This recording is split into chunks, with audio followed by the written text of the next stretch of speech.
जय Hind friends. Current affairs की series में आज हम लोग उपस्थित हैं एक नए टॉपिक के साथ। और आशा कर रहे हैं कि चीज़ें आपको समझ में आ रही हैं और अब इसको एक दिमाग की मस्तिष्क की कोशिकाओं में लोड डालते हुए, ना पढ़ते हुए, आप इसको इंटरेस्ट के साथ पढ़ रहे हैं। चीज़ों को सोचना और समझने की स्किल डेवलप कर रहे हैं। रटिएगा मत चीज़ों को, केवल और केवल सोचिए कि क्या क्या इसके डायमेंशन हो सकते हैं। बस वही आपके काम आएगा। ठीक, चीज़ों को रिकॉल कीजिए ताकि वो एक हैबिट में आ जाए। ठीक, तो आज का टॉपिक स्टार्ट करते हैं और वो है बायोफ्यूल्स।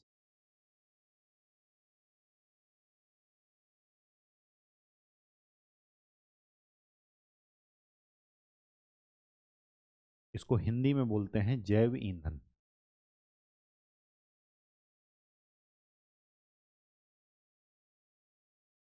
ठीक, पहली बात तो ये एक लिक्विड है। अगर लिक्विड है तो बन किससे रहा है? प्रत्यक्ष रूप से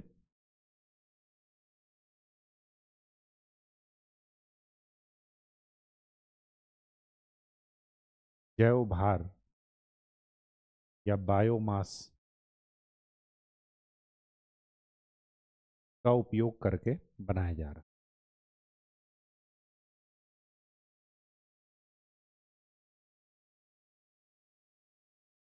ये जो जैव भार होते हैं, इनमें क्या होती है? सन से ये एनर्जी क्या करते हैं? स्टोर करते हैं। अब इसी स्टोर्ड एनर्जी का इस्तेमाल हम लोग बायोफ्यूल्स बनाने में करते हैं। नेचर में जो एनर्जी का सोर्स है वो क्या है? सन। ठीक, अब जो इसके उदाहरण हैं वो देख लीजिए। उदाहरण जो खास हम लोग जो यूज कर रहे हैं इस समय, वो है एथेनॉल, को बोलते हैं बायो एथेनॉल।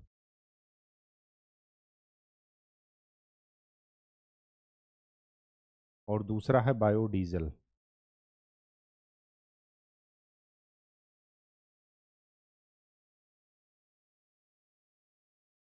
ठीक,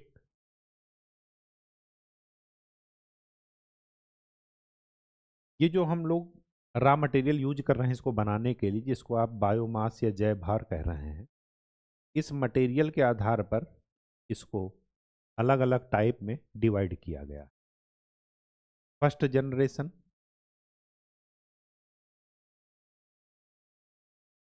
ठीक, second generation 2G, third generation 3G और फोर्थ जनरेशन। हिंदी में प्रथम पीढ़ी के जैव ईंधन, द्वितीय पीढ़ी के, तृतीय पीढ़ी के और चौथी पीढ़ी। फर्स्ट वाले में क्या है? खाद्यान्न का इस्तेमाल किया जाता है। खाद्य पदार्थों का, जिनको खाया जाता है, उनसे ये बायोफ्यूल तैयार किए जाते हैं, तो है फर्स्ट जनरेशन। सेकंड में अखाद्य का इस्तेमाल किया जाता है। ऐसे पदार्थ जिनको आप खा नहीं सकते, मनुष्य खाता नहीं है। थर्ड में एल्गी का इस्तेमाल किया जाता है, शैवाल।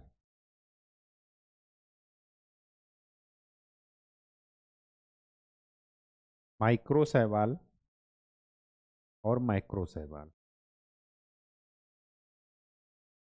फोर्थ में ऐसे का इस्तेमाल किया जाता है जो इन सब से क्या है? एडवांस है। जैसे सोलर एनर्जी, सौर से इस्तेमाल, सौर सौर ऊर्जा से इस्तेमाल करके बनाया जाता है। दूसरा, जेनेटिकली मॉडिफाइड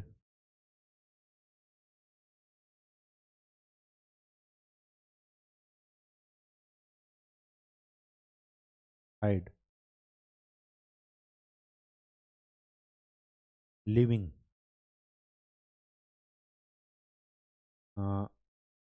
आइडेंटिटी, या इसी को बोलते हैं इंजीनियर्ड सजीव। एक इसका एग्जाम्पल और लिख लीजिए, पायरोलिसिस करके भी बनाया जाता है, पायरोलिसिस के द्वारा। ये क्या है? Fourth generation. पायरोलिसिस क्या है? हाई टेम्परेचर पर, जैसे अब पायरोलिसिस का नाम आप लोग सुने होंगे, ये जो अ, हम लोग बड़े बड़े शहरों में कूड़े कचरे की समस्या देख रहे हैं, तो कूड़े कचरे वाला जो संसाधन केंद्र होता है वहाँ पर पायरोलिसिस का यूज करके उसको क्या करते हैं, खाद में या जला करके एक जो डिग्रेडेबल मटेरियल में कन्वर्ट करते हैं। ठीक, तो वहाँ पर पायरोलिसिस मतलब बहुत हाई टेम्परेचर पर इसको गर्म करना। ठीक, ये जो हैं, ये जो जीव हैं जेनेटिकली मॉडिफाइड, आप फसल का नाम सुने होंगे, जीएम क्रॉप्स, तो ठीक वैसे ही जीवों की भी खेती की जाती है जो जेनेटिकली मॉडिफाइड होते हैं। और उन जीवों में की खेती कहाँ करेंगे? गैर कृषि भूमि में, कृषि वाले भूमि में नहीं करने लगेंगे, अदरवाइज खाद्यान्न संकट हो जाएगा, खाद्यान्न सुरक्षा खतरे में पड़ जाएगी। इनका एग्जाम्पल देख लेते हैं। खाद्यान्न में कौन कौन हुआ? गेहूं, मक्का, सबसे ज़्यादा जो यूज हो रहा है वो है चुकंदर। ठीक, ऐसे खाद्यान्न जो जैसे एफसीआई के स्टोर में बहुत ही सड़ी गली अवस्था में है, उनका इस्तेमाल भी करके बना सकते हैं, अवशिष्ट खाद्यान्न।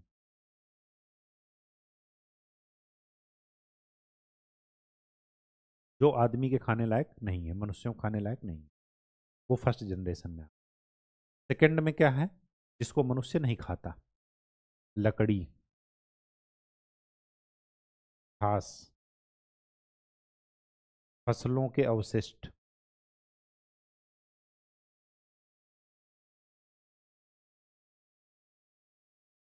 ये किस में आ रहा है? Second generation. सेकंड जनरेशन में एक खास बात ये भी रखिएगा, यहाँ पर उस जैव भार का, उस बायोमास का इस्तेमाल किया जाता है लिग्नो ल्यूकोसिस। ये क्या है? एक एलिमेंट है, मतलब ये इन चीज़ों में कार्बोहाइड्रेट या स्टार्च की मात्रा को बता रहा है। ठीक, तो जिन जैवभार में ये एलिमेंट पाया जाता है उसी को क्या बोलते हैं? उसी को सेकंड जनरेशन के फीड मटेरियल या रॉ मटेरियल में बायोफ्यूल इस्तेमाल बनाने के लिए इस्तेमाल किया जाता है। ठीक, अब देख लेते हैं क्या कि क्या क्या प्रोविजन हमने आज के ज़माने में कहाँ तक प्रोग्रेस की, वर्तमान समय में हम इस पर कहाँ तक पहुँचे। देखिए, बायोडीजल का इस्तेमाल क्यों कर रहे हैं, बायोफ्यूल का इस्तेमाल क्यों कर रहे हैं? हमारे पास सबसे बड़ा संकट ये है कि हम पूरी तरीके से किस पर डिपेंड हैं? ऑयल इकोनॉमी पर। तो हमें उसको क्या करना है? डाइवर्सिफाई करना है। डाइवर्सिफाई केवल और केवल इस वजह से नहीं कि पश्चिम एशिया में संकट है, सबसे बड़ी बात यह है कि हम कब तक किसी दूसरे पर डिपेंड रहेंगे, पहली बात। दूसरी बात, जब भी वो एरिया डिस्टर्ब होता है उसके प्राइस क्या हो जाते हैं? बढ़ जाते हैं ऑयल के। और जब ऑयल के प्राइस बढ़ जाएंगे, पहली बात तो बढ़ा हुआ प्राइस, दूसरी बात मैंने आपको बताया था जब पश्चिम एशिया पढ़ा रहे थे अरब कंट्रीज के साथ भारत का रिलेशन, तो मैंने आपको बताया था कि वो जो ओपेक है, ऑयल पेट्रोलियम, वो oil exporting, petroleum exporting countries का क्या है, ऑर्गेनाइजेशन है, वो क्या करता है? एशियाई देशों से एशियाई प्रीमियम के नाम पर अतिरिक्त शुल्क वसूल करता है, पहली बात। दूसरी बात यह है कि इन सब के बाद हमारा क्या है, वो पेमेंट किस में ले रहे हैं? रुपए में नहीं ले रहे हैं, डॉलर में ले रहे हैं। तो हमारा व्यापार घाटा क्या हो रहा है? बढ़ रहा है। प्रदूषण की समस्या अलग है, जो जहाँ पर हम यूज कर रहे हैं फ्यूल, वहाँ पर प्रदूषण की समस्या, लोगों की जीवन की हानि हो रही है, संसाधनों की हानि हो रही है, स्वास्थ्य पर ज़्यादा खर्च हो रहा है बजाय अपनी डेवलपमेंट पर खर्च करने के। तो इन सब कारणों से हम बायोफ्यूल को डेवलप कर रहे हैं, और उसमें हमने सबसे अच्छा जो टारगेट अचीव किया वो किया बायो एथेनॉल।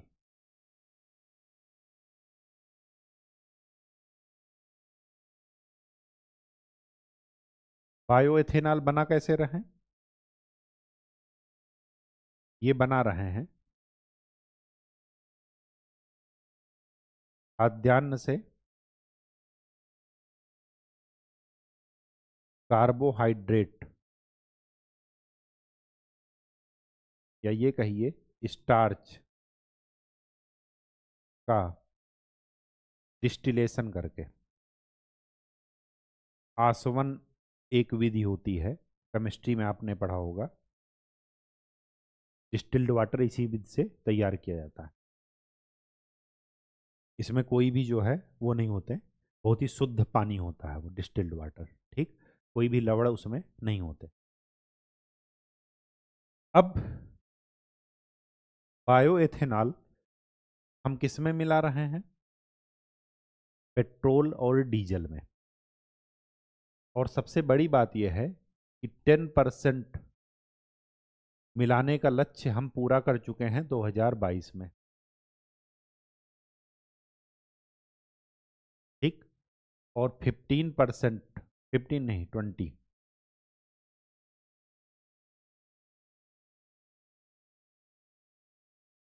20% का लक्ष्य हम रखे हैं 2025 तक। पहले ये 2030 था, लेकिन अब 2025 कर दिया। आपने सुना होगा फ्यूल या बायो एथेनॉल ब्लेंडिंग, मतलब पेट्रोल में क्या है कि अगर 1 लीटर है तो उसमें से 900 ml पेट्रोल है और 100 ml क्या है? एथेनॉल। तो एथेनॉल क्या है? हमारे पास जो गन्ना या शुगर फैक्ट्री हैं वहाँ से हम क्या कर रहे हैं? एथेनॉल उनका क्या है? बाई प्रोडक्ट है। और एथेनॉल अगर बाई प्रोडक्ट है तो हम लोकली क्या कर सकते हैं? खरीद सकते हैं, बजाय आयात करने के, ठीक। तो गन्ना या शुगर मिल में क्या होता है? ये एथेनॉल क्या होता है? बाई प्रोडक्ट होता है, ठीक। तो उसको भी वो लोग बेच करके क्या होते हैं? शुगर इंडस्ट्री पैसे लेती है, ठीक है। तो उनका तो अपना काम चल गया कि जो है हमारा बाई प्रोडक्ट भी बिक गया मार्केट में, उनको रेवेन्यू मिल गया। और दूसरा सरकार का भी काम हो गया, जनता का भी काम हो गया, उसको सस्ते दाम पर मिल गया, सरकार का राजस्व घाटा कम हो गया, ठीक है। अब ये है। अब दूसरी बात यह है, यहाँ पर सबसे बड़ी बात क्या है? यहाँ पर जो चुनौतियां हैं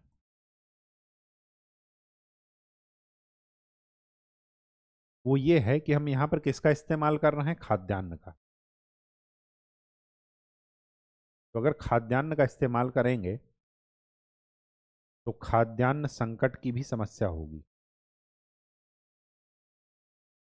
मैंने बताया कि एफसीआई के गोदामों में जो गेहूं बेकार पड़ा है, जो आदमी के खाने लायक नहीं है, उसी गेहूं का इस्तेमाल करके आप बायोफ्यूल बनाएंगे, अच्छा गेहूं का इस्तेमाल नहीं करेंगे, अदरवाइज खाद्यान्न संकट हो जाएगा। मक्का, ज्वार, गन्ना इन सब के बाई प्रोडक्ट हैं, मक्का से बनता है। अब एक तो खाद्यान्न संकट हो जाएगा अगर हम इसी पर निर्भर रहे। दूसरी बात यह है कि मक्का और ज्वार जैसी जो इनकी प्रोडक्टिविटी है, इनकी उत्पादकता बढ़ाने की चुनौती है। और ये किस में आते हैं? ये आपको खड़े अनाजों में आते हैं। और 2023 का वर्ष संयुक्त राष्ट्र संघ ने क्या किया? मिलेट्स को घोषित किया था। और आज के समय में जैसी आधुनिक जो जीवन शैली है उसमें बीपी और शुगर की समस्या को कंट्रोल करने का जिम्मेदारी एक तरीके से इन्हीं खड़े अनाजों की है, ठीक है। अगर आप दवा नहीं खाना खाना चाहते, इनका इस्तेमाल करते हैं अपने भोजन में, तो बीपी शुगर आपका कंट्रोल में रहे। तो इनकी उत्पादकता बढ़ाने की सबसे बड़ी समस्या। दूसरी बात, ये ऐसी फसलें हैं जिनमें प्रॉफिट कम होता, तो लोग इसको क्या करते हैं? अवॉइड करते हैं करना। जब अवॉइड करते हैं तो अगर हमें सरकार के द्वारा सब्सिडी प्रदान की जाएगी, सरकार प्रेरित करेगी कि आप लोग इसको क्या कीजिए? खेती कीजिए। और सब्सिडी प्रदान की जाएगी तो उर्वरक का इस्तेमाल होगा ज़्यादा से ज़्यादा प्रोडक्टिविटी बढ़ाने के लिए। और उर्वरक का इस्तेमाल होगा तो मृदा या मिट्टी की क्वालिटी, हाँ, वो क्या हो जाएगी? डिग्रेड हो जाएगी। ये इसकी चुनौतियाँ हैं। तीसरी बात, प्रौद्योगिकी को हम बढ़ावा नहीं दे रहे हैं। टेक्नोलॉजी, अगर हम टेक्नोलॉजी इम्प्रूवमेंट करते हैं, टेक्नोलॉजिकल इम्प्रूवमेंट, तो इससे भी क्या हो जाएगा, इसमें कुछ ना कुछ इम्प्रूवमेंट आएगा। और सबसे बड़ी बात, खाद्यान्न किस में आ रहा, फर्स्ट जनरेशन में। तो फर्स्ट जनरेशन पर हम किस कब तक डिपेंड रहेंगे? 2030 तक हमें जीरो हंगर करना है, हमें सबके स्वास्थ्य को एक बेहतर स्तर पर पहुंचाना है। अब मिलेट्स का इस्तेमाल अगर हम इसमें करेंगे तो फिर हम कैसे जो है वो स्वास्थ्य को अच्छा सुधारेंगे? ठीक, तो ये इसमें क्या है, चुनौतियाँ बायोइथेनॉल में। लेकिन हमने फिर भी ये अचीव कर लिया है और सेकंड वाला लक्ष्य अचीव करने के प्रोसेस में। ठीक, दूसरी बात, बायोडीजल की जरा बात कर लेते हैं।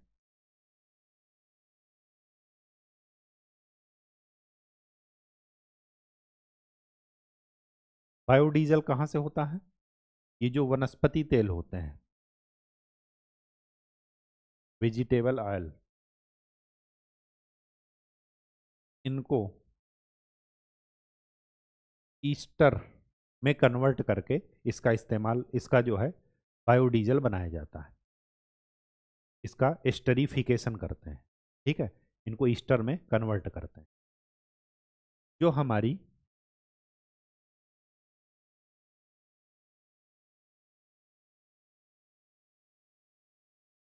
राष्ट्रीय जैव ईंधन नीति,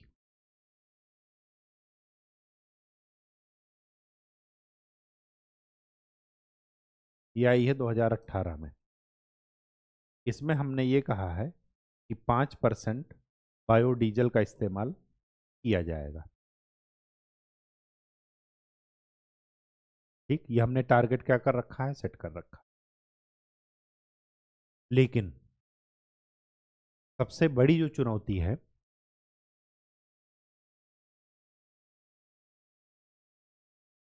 वो ये है कि वनस्पति तेल जो कि खाने में यूज हो रहा है, हम उस पर भी क्या कर रहे हैं, आयात पर निर्भर हैं दूसरे देशों पर। और आपको पता होगा कि मलेशिया, इंडोनेशिया, ये जो ईस्टर्न एशिया वाला पार्ट है, ये अपना 80% तेल भारत को आयात करते हैं, भारत को निर्यात करते हैं। तो मलेशिया, इंडोनेशिया अगर भारत के खिलाफ कुछ बोलते हैं तो भारत उन पर क्या करता है, ज़्यादा दबाव नहीं बना पाता। क्यों? क्योंकि वहाँ से वो क्या करते हैं, तेल आयात करता है भारत। तो हम वनस्पति तेल अपने खुद के खाने के लिए कहाँ से मंगाते हैं, बाहर से, आयात पर डिपेंड है। और इसी वनस्पति तेल का इस्तेमाल करके ये बन रहा है। तो चुनौतियाँ क्या हैं? वनस्पति तेल का आयात।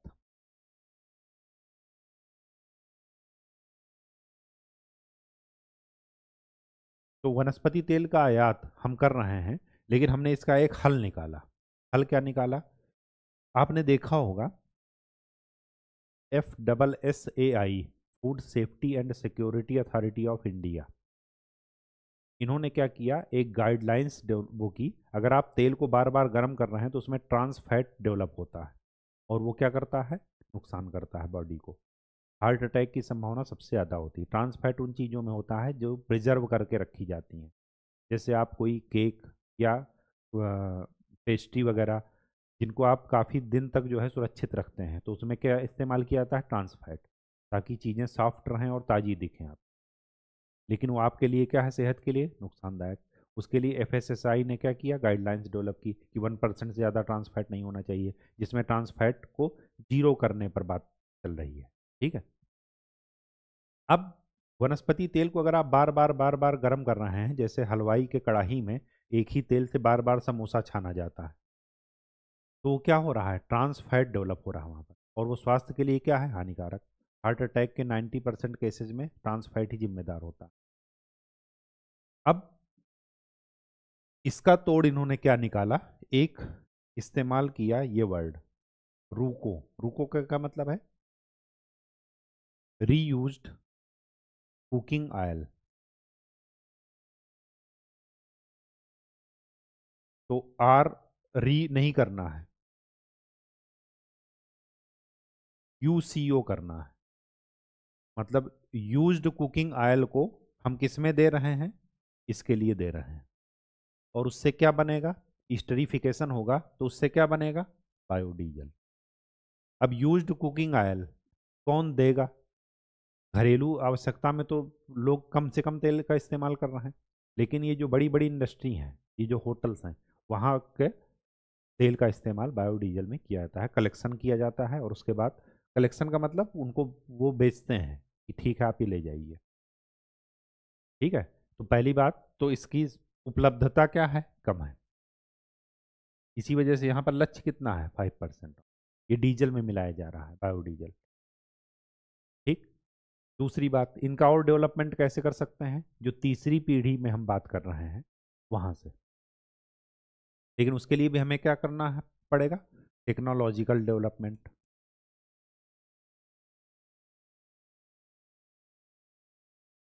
ठीक। सरकार क्या करे? कि डायरेक्ट प्रमोट करे कि आप जो है वो क्या कीजिए, सब्सिडी और प्रमोशन सरकार के द्वारा किया जा सके।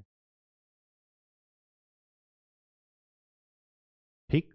और लास्ट पॉइंट, इस बायोडीजल के बाद एक है CBG, कंप्रेस्ड बायोगैस।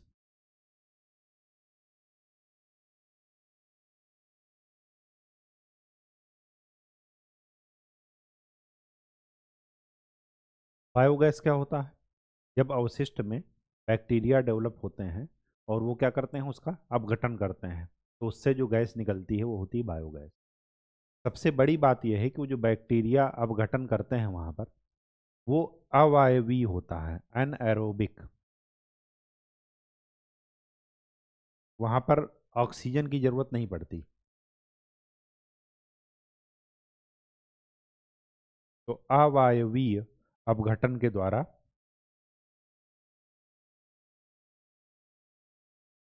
ये बनता है। ठीक। इसका प्रमोट कहाँ करेंगे? प्रमोट वही नेचुरल गैस के साथ मिला करके। क्यों? क्योंकि इसका जो वो होता है ऊष्मीय मान या ईंधन का जो कैलोरीफिक वैल्यू होती है वो कम होती है, तो इसको नेचुरल गैस में मिला देते हैं।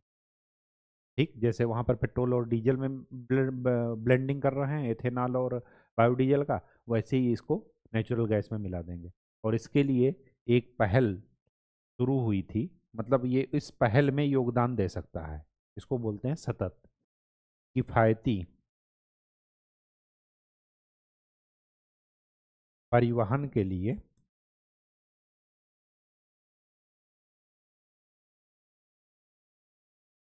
वैकल्पिक